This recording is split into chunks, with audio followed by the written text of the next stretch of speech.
ان الحمد للہ والصلاۃ والسلام علی رسول اللہ۔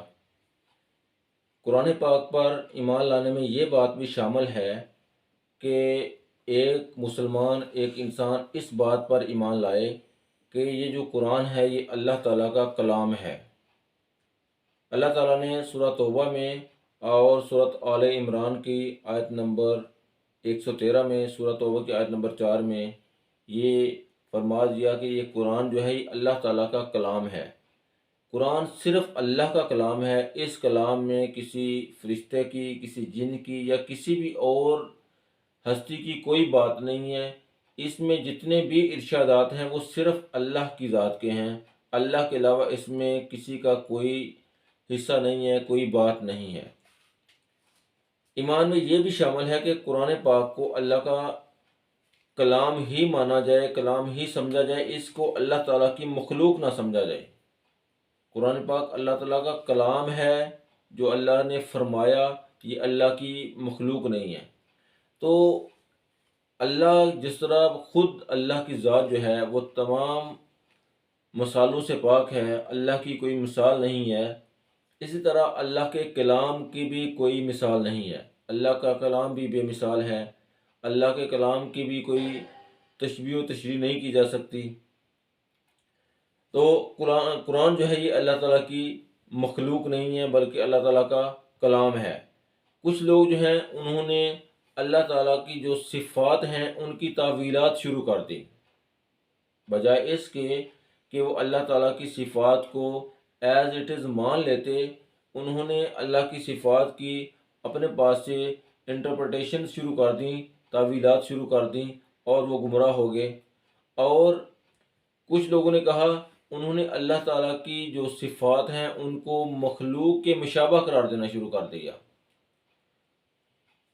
جبکہ اللہ جس طرح بذات خود جو ہیں وہ کسی مثال سے پاک ہیں، اسی طرح اللہ کا کلام جو ہے وہ بھی کسی قسم کی بھی مثالوں سے پاک ہے۔ تو بجائے اس کے کہ اللہ تعالیٰ کی جو صفات ہیں ان کو مخلوق کے مشابہ مانا جاتا، چاہیے تو یہ تھا کہ اللہ تعالیٰ کی جو صفات ہیں جو قرآن میں اور اللہ کے نبی صلی اللہ علیہ وسلم کے فرمان میں آئی ہیں، صرف انہی پر ایمان لایا جاتا۔ ہمیں اس بات پر بھی ایمان لانا ہوگا کہ قرآن جو ہے اس میں جتنے بھی الفاظ ذکر ہوئے ہیں کوئی بھی زائد از ضرورت نہیں ہے۔ کوئی یہ نہیں کہہ سکتا کہ یہ جو اللہ کے کلام میں کچھ الفاظ ایسے ہیں جو بے معنی ہیں یا وہ ضرورت سے زیادہ ہیں، بلکہ تمام جو الفاظ ہیں وہ جامع ہیں، ان میں جو بڑے معنی مفہوم جو ہیں وہ پوشیدہ ہیں، اور کوئی بھی بات، کوئی بھی لفظ جو ہے وہ بغیر معنی مفہوم کے نہیں ہے، وہ زائد از ضرورت نہیں ہے۔ کچھ لوگوں نے حروف متقطعات جو ہیں ان کو زائد از ضرورت قرار دیا، جبکہ عرب جو ہیں اس کو سمجھتے تھے، اور یہ ایسے الفاظ تھے جو اللہ تعالیٰ جن کا صحیح جو علم ہے وہ اللہ تعالیٰ نے اپنے پاس رکھا۔ اس سے متعلق مختلف جو اقوال ہیں لوگوں کے، کچھ کہتے ہیں کہ ان کے جو مثالیں، ان کے جو معنی مفہوم ہیں وہ اللہ ہی بہتر جانتا ہے۔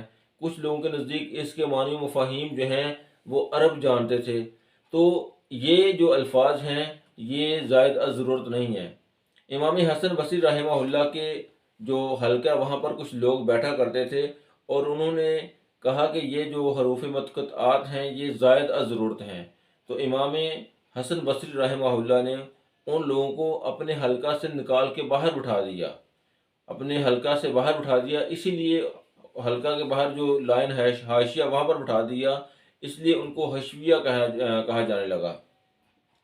تو قرآن جو ہے اس کے کوئی بھی جو لفظ ہے وہ زائد از ضرورت نہیں ہے، بلکہ وہ ایک بامانی ہے، اس کے پیچھے کوئی مقصد ہے، اور وہ ہم پر اس پر عمل کرنا، اس کو ماننا فرض ہے۔ اس کے علاوہ کچھ لوگوں نے یہ عقیدہ رکھا کہ قرآن پاک کے جو بظاہر الفاظ ہیں ان کی بجائے اس کے باطنی معنی نکالتے، وہ اس کے سمبولک معنی نکالتے۔ سمبل کا مطلب ہے کہ ٹو سے something and suggest something else, کہ کہنا کچھ اور سمجھانا کچھ اور۔ لوگ انگلش لٹریچر اور اردو لٹریچر پڑھ کر اللہ تعالیٰ کے جو قرآن ہے، کلام ہے، اس کے بھی سمبولک معنی تلاش کرتے ہیں، جبکہ اس کے جو ظاہری معنی ہیں ان پر ایمان لانا فرض ہے۔ اس کے سمبولک معنی تلاش کرنا، اشعاری معنی تلاش کرنا کہ اس میں یہ معنی اشارہ اس کے اس لفظ سے یہ اشارہ نکل رہا ہے، یہ درست نہیں ہے۔ اللہ تعالیٰ نے جو معنی و مفاہیم بتائے، اللہ کے نبی صلی اللہ علیہ وسلم نے ہمیں بتائے، ان معنی و مفاہیم پر ایمان لانا ضروری ہے، اور اپنے پاس سے کوئی باطنی معنی، کوئی اشعاری معنی، کوئی سمبولک میننگ نکالنا جو ہے یہ قرآن کے پر ایمان کے خلاف ہے۔ تو قرآن پر ایمان لانے میں یہ بھی شامل ہے کہ جو ظاہری معنی ہیں انہی کو مانا جائے، اپنے دماغ سے، اپنے پاس سے کوئی علامتی معنی نکالنے کی کوشش نہ کی جائے۔ یہ قرآن پر ایمان میں شامل ہے۔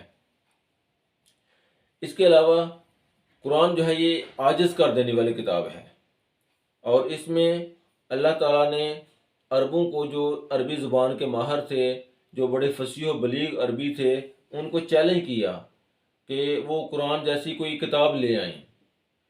جب وہ اس چیلنج کو قبول نہ کر سکے، قرآن جیسی کتاب نہ لا سکے، تو پھر اللہ نے دوسری جگہ پر یہ چیلنج کیا کہ وہ کوئی قرآن جیسی 10 صورتیں جو ہے وہ لے آئیں، اور اس میں اللہ کے علاوہ وہ جن و انس کو شامل کر لیں اپنی مدد کے لیے۔ پھر جب وہ اس بات میں بھی جو ہے وہ ناکام ہو گئے، تو پھر اللہ نے کہا کہ قرآن جیسی کوئی ایک صورت لے آؤ۔ تو قرآن جو ہے یہ عاجز کر دینے والی کتاب ہے۔ ہمیں اس بات پر ایمان لانا چاہیے کہ قرآن کے جیسا کوئی ایک آیت بھی کوئی انسان نہیں بنا سکتا، اگرچہ وہ عربی میں کتنا ہی ماہر کیوں نہ ہو۔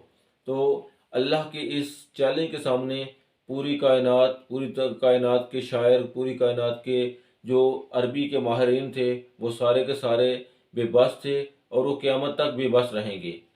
تو ہمیں اس بات پر بھی ایمان لانا ہوگا کہ قرآن جو ہے یہ ایک عاجز کر دینے والی کتاب ہے، جس کے مقابلے میں جس جیسی آیت یا کوئی صورت نہیں گڑھی جا سکتی۔ اس کے علاوہ ایک مومن کو اس بات پر بھی ایمان لانا چاہیے کہ قرآن پاک میں جتنے بھی احکامات آئے ہیں، ان احکامات سے ہٹ کر جتنے بھی عقائد ہیں، جتنے بھی فلاسفیز ہیں، وہ ساری غلط ہیں، وہ ساری گمراہ کن ہیں۔ صحیح جو ہدایت کا رستہ ہے وہ صرف قرآن مجید میں ہے۔ قرآن میں اللہ نے جن چیزوں کو حلال کیا ہے، ان کے علاوہ کوئی چیز حلال نہیں ہے، اور اللہ نے جو احکامات دی ہیں ان کے مقابلے میں جہاں بھی کوئی حکم آتا ہے، اس کے مقابلے میں وہ حکم جو ہے وہ گمراہ کن ہے۔ ہمیں ان تمام احکامات پر ایمان لانا پڑے گا اور ان پر عمل کرنا ہوگا۔ تو یہ قرآن پاک پر عمل میں شامل ہے، ایمان میں شامل ہے۔